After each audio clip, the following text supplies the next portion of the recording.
Hi friends. Okay, I'm back with part two, and this is the Earth Magic reading. So these are cards 3 and 4. So if you didn't see the first part of the reading, pop over to the first video and you can listen in and pick your cards. And then if you already picked, then you know that this is for you for 3 and 4. Okay, so the third card is ancestors. Ancestors. So you have within you the blood of your ancestors. You are deeply connected to your lineage. The most immediately, the most immediate proof you have of being the most immediately proof of that being the physical resemblance you have to your mother and father, and perhaps even your grandparents. Yet, beyond that, although unknown to your usual senses, you are connected to an ancestry that reaches back through the millennia.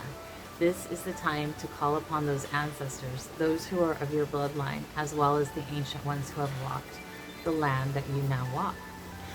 In many indigenous cultures, it is believed that the essence of your ancestors inhabits many of the physical aspects of the land. In other words, they are in the trees, the water, the air, the animals, the stones, and their blood being in the very dirt and sand you tread upon. Next time you are outside, allow your senses to open up to those ancestors who abide in the physical world. And any time at all, allow your heart to open up to those spirits to whom you are related through your heredity, and those to whom you are connected by virtue of the land upon which you live. Isn't that beautiful? So if you pick this card, your ancestors are definitely reaching out to you. And whether there are earthly ancestors, star ancestors, or other ancestors from other timelines and lineages, ancestors of light, welcome. And may we utilize the downloads and knowledge for the highest and greatest good that is relevant for this timeline upon the planet, for the planet's highest and greatest good. And I'm hearing also like invincible protection around all that is constructive in life already is always welcome. Also, sometimes it's called pan protection, which is like another term for like the worldly protection that covers all, that is like of goodwill, and just being valuable in life. Everybody's valuable. Everything, that is of goodwill is valuable.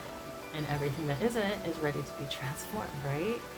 And of course, I can't help but bring up the violet flame when I talk about transformation.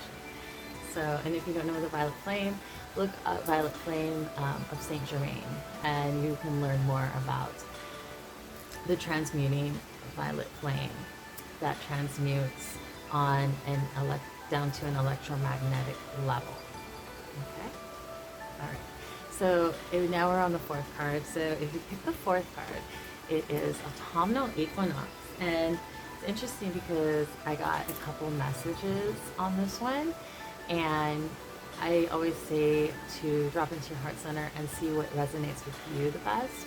But the one is like, we're preparing, those who got this card, preparing for the autumnal equinox, which is trippy because, we're not even at the climax of summer yet. But it's always important to, plan for the future. It doesn't mean we're living in the future, but it definitely means that there's plans and blueprints out for the future. So keep that in mind.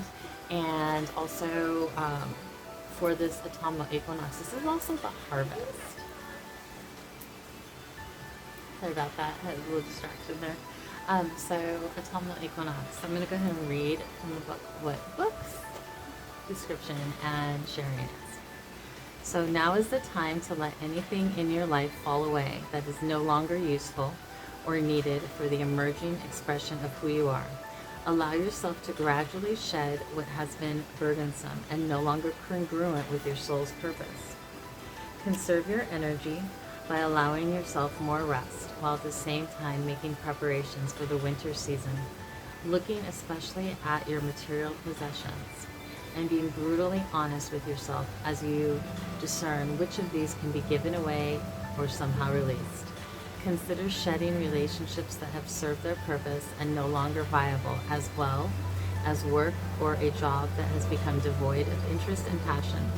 With release comes a sense of being much lighter. I'm waiting for the plane to pass. That's the thing about being in the city. You always have things going on. Just like the trees that openly bear their nakedness once their leaves have departed and give room for whatever new life is ready. I guess you can't really see it, huh? Whatever new life is ready. Life is ready to birth following a period of quiet and gestation. So let go of whatever has outlived its purposefulness and trust that something else will take its place. So this is definitely a card of, rebirth, but also releasing. So releasing all those things that are holding us back and allowing them to kind of just fall away. And even the things that maybe have already kind of fallen away, but we're still holding on to, and only each of us knows what those things are. So I invite you to take some time and, do some reflection and see what resonates with you for that. So I hope all that was helpful to you. Remember, always take what is relevant and leave what isn't. And, I'm wishing you an amazing week. And remember, you can always book a reading with me online and doing those over Zoom. And then when I'm in the shop, you're welcome to do that as well. And I believe I'll be going in pretty soon. So keep a lookout for the dates for that. Okay, I'm sending you so much love and blessings. Have a wonderful week. And remember to call on your archangels, guardians of light, ancestors of light, and source energy, God, goddess, whatever name you call the infinite light force that breathes through us, illuminates us in these bodies.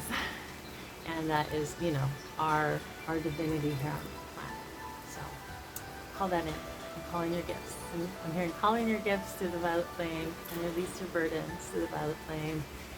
Claim your birthright so that you can live your best life on the planet now. All right. I'll see you later.